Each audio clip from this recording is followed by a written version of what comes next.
16-12, first set count. Ateneo in blue and white, Arellano in gray and blue. Here's Henson. Cross-court stab, still in play. That was a beautiful play. At saka nung nag-rotate, Alyssa went in front na. And Jem Ferrer giving a back set when she was running forward. So normally kasi yun, yung typical na setter, ibibigay na yun sa open. You know, as the skills of Ateneo players have developed, Roger Correa has added a few more layers of creativity in the game. Kasi ang hirap nga naman kung hindi naman kaya yung basic, ba't papatungan ng mga kombinasyon na hindi naman maunawaan.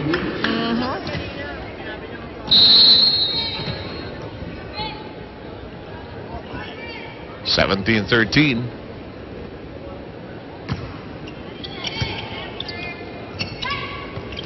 Miss-hit. But never mind. But never mind, diba? You'll take it. May nahuli. May nahuling mga daliri to si Alyssa Valdez, so she gets the point. Ito si Alyssa also forever young. Ano? Parang... Giggly eh. She's I think second or third year college already, but she's still has that high school view of the world, which is also always good. Henson. Goodbye kayo lahat. Alam mo, yung snapping of the wrist na hinahanap natin madalas sa players, ito nakikita natin kay Henson at yung pitik. Diba parang sa badminton nga pag kino-compare mo, yung pitik sa bola. That wrist action.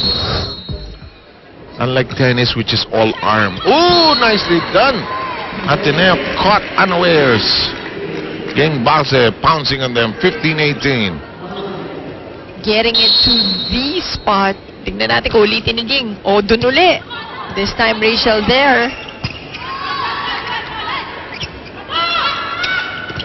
Huli si Salamagos. Si Shirley, ang problema din, hindi rin tusok. Parang si Tajima yan eh. Hindi rin tusok ang palo eh. Saka hindi nag-iibabawan yung bola. Correct. So, hindi masyadong malakas yung palo. Let's go with Alyssa Valdez and her jump serve. Not like this one. She's mad today. Dana Henson, just so mad. And sometimes when you see players who are not parang stereotype, diba? When you look at them physically, you enjoy, diba? Their skill, their talent. She actually looks like a gymnast rather than a volleyball player. Yes, correct. True. Parang si Joy Cases, diba? Mukhang runner. And then they play this hard game. This is not an easy game.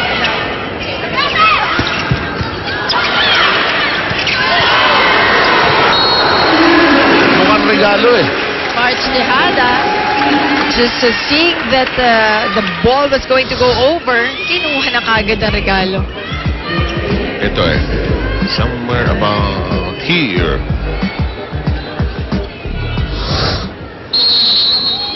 Si Tikar kasi was about to set. Naku, nahulugan ng Arellano. Yan ang mahirap minsan. You were saying si Tikar nakatalikod dun sa net. Ngayon, nangyari uli. Ano na eh, setter's mode na siya eh. Kailangan may konti kang vision, peripheral vision. Kanto ng mata yan eh. Lalo na nung nabago yung rule na pwede nang mag-touch ng net yung serve. Yes. It is beguiling eh. It can throw you off. In the meantime, we've got changes. Calixto is in. Legacion is also in for Arellano to serve. Correct me if I'm wrong. Ateneo seems to be the only team that doesn't do that. Yung nagsiserve ni... I know Ella comes in sometimes, but not that often. Yung may serve specialist nga. Minsan kasi may mga coaches na pangpaswerte yan. Yung ganon, yung towards the end of the game, may papasok. Si Mami Dulce will have that. Diba? So si Sherwin pa, minsan nakikitaan natin ng ganyan. Big smile between Roger Correa and Jem Ferrer because they had connived on that play. Sumenya si Jem towards left and going to Dakis. That combination play of Ateneo seems to be working. Now, the blocking of Arellano will have to be a little more alert to it. It's so obvious, actually. Long. Just a little bit low for March Tejada. Osorio is in for Salamagos. Boy, this is not a small lineup. I'll be protective of Rina. Tatago ko si Rina. Huwag kang lalakad dyan, Rina. Biglang didilim. Ooh, Patnongon got something in. Patnongon challenging the blocker, Not- winning the point. Hindi palong-palo eh, no? Medyo mishit pa. In the meantime, they got Tikar back in the lineup. Boy, they're really juggling this lineup. Trying to find the right combination. O minsan yan, katulad ng Tikar, you know, that's the number 1 setter. Inupo lang, baka may instructions lang, diba, si coach? Yeah.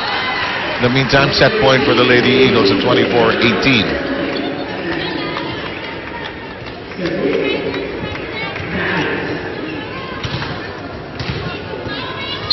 Familiar Dakis pre-serve motion. Free ball forthcoming. Valdez, Taman on the jump. They just knew each other. Eye contact. Yup. And si Jem, siyempre alam niya na yan. Last point na to. You wanna take it. You wanna close huwag this na natin set. patagalin ito. In the meantime, first set going the way of the ladies from Katipunan. Watch how it ended in our shakies. Talagang shake and play na ngayon. Mayanig talaga eh. Eto. Boom, boom, boom.